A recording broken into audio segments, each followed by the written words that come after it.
Iniwa sometime ninjiye love gumusoma soma umbesha kunkunda kandi uri kumfera nkora coffee cyane muri weekend nguhe muto iyo ntakubona mulima na feel like you baby leave me alone. Yumviye ko nokora umuziki gusa nta sapoti nimwe nigeze mbona kiretse umuhari aba producer bamwe twagiye turahura benshi bampanura ati urafise impano yo kuririmba rimwe na rimwe bakanyemera ko bazonkorera indirimbo for free gusa n'ubu nyene ndacategereje naho naja kuririmbira studio yabiri kure bivanye na transport ugasanga nta amafaranga hari nkagenda n'amaguru nashikaho nkasanga studio iruzuye nkategereza producer bukira nkatana aririmbye tugiye kuririmba ugasanga uwo musi nturose umwanya wo kuja stage kandi witeguye byose wagize urabuze umwanya wo kuja stage kubera bivanye n'abaririmbyi babaye benshi.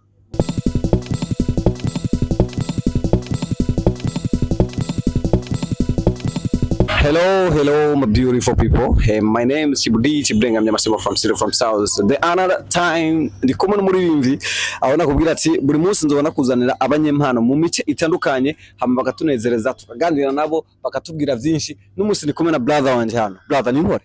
Ameze fresh kwe man. Bro na nkene bari kukuraba hajya ubunyene. Baronko imbere kwidondora manze baronko freestyle cyubugese. Yo.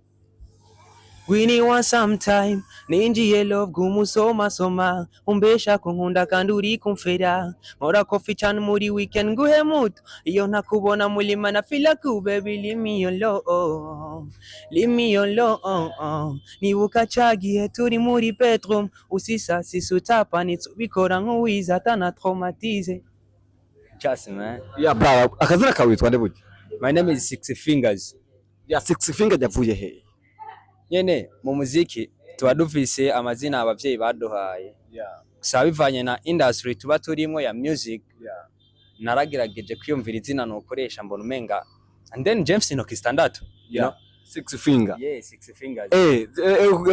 Tubereka uti babibone ati zina Six Finger yavuye ko afise intoki standard bandanya bro maze kubona nyene ko afise intoki standard and then ndiyumvira izina nokoresha ku star mbona umenga ni ikintu kindiko noshobora gukoresha nkumva umenga kirangyoheye cyane nko mu star then mpita nita Six Fingers. Okay, Six Fingers maybe wowe watanguye umwuga wo kuririmba ryari? Nta gihe kinini cyane gusa ndakunda kuririmba sana, that is my talent.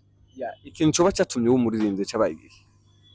Ikintu ca mbere nkuko nakubariye nkunda kuririmba cyane and then natanguye undi muziki y'abandi basani just narakunda umusani yitwa Kenny K Short wo mu Rwanda into nkaza nkunda imiziki yiwe bajya banoze aba Brice Melody nyine bakarimba nkumva nyene biri emotion yagufirinze ku bwogo he biri emotion and then ugasanga imiziki yabo nayifashe cyane nkaja nanje ahantu nkaza ndandika rimwe na rimwe ndiyumvira ati no just studio nta kintu nokora niyo kuvyiyumvira aca nkora indirimbo yanje ya mbere yitwa Corazon indirimbo nahereyeko gushika n'amasaha indoto yawe mu muziki ni yahe?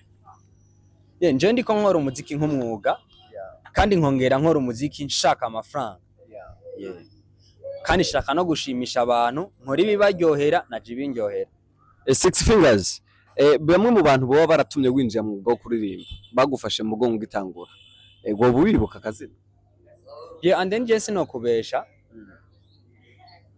mu muziki ndiko ndakora nje naravyumviye ko nokora umuziki gusa nta sapoti nimwe nigeze mbona kiretse umuhari aba producer bamwe twagiye turahura benshi bampanura ati urafise impano yo kuririmba rimwe na rimwe bakanyemera ko bazonkorera indirimbo for free gusa n'ubu nyene ndacategereje.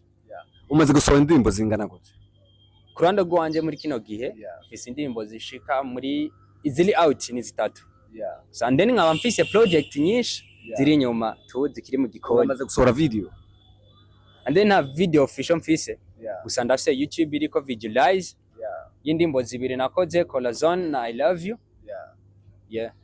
Mu nce make abarimvyi barakunze gura n'ibibazo byinshi kubwo ibibazo wahuye navyo gitangwa kuririmba byabaye nk'ivyahe?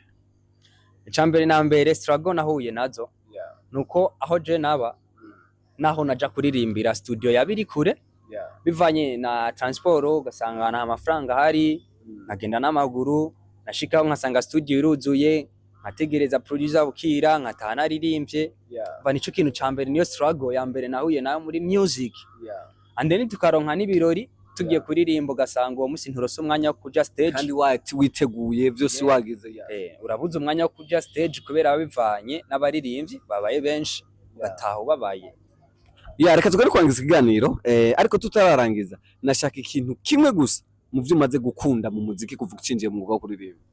Icambere maze gukunda mu muziki nuko nakunze ukuntu nkora umuziki wanje and then nkaba mfise urukundo ku bantu iyo nkoze music mfise naho ngeze biranshimishije nico kintu cambere kinezera muri music zanje ndiko ndakora.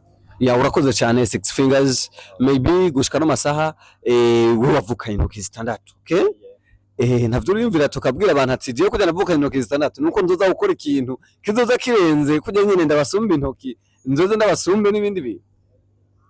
Inyishu amaze kuyivuga icambere na mbere maze kwiyumvira ko no kwita Six Fingers and then nabonye yuko no kora ikindi kintu ciyongeye kuko Imana kuba yaramaye zino ntoki yavuze ati genda ubeho uzokora ikindi kintu ciyongeye.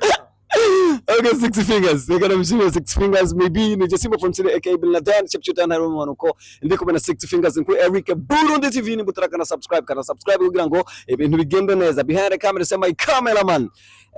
Ni la Keshi Van Pose akuzana na image ari soft ari best. Murakoze cyane ati ciao.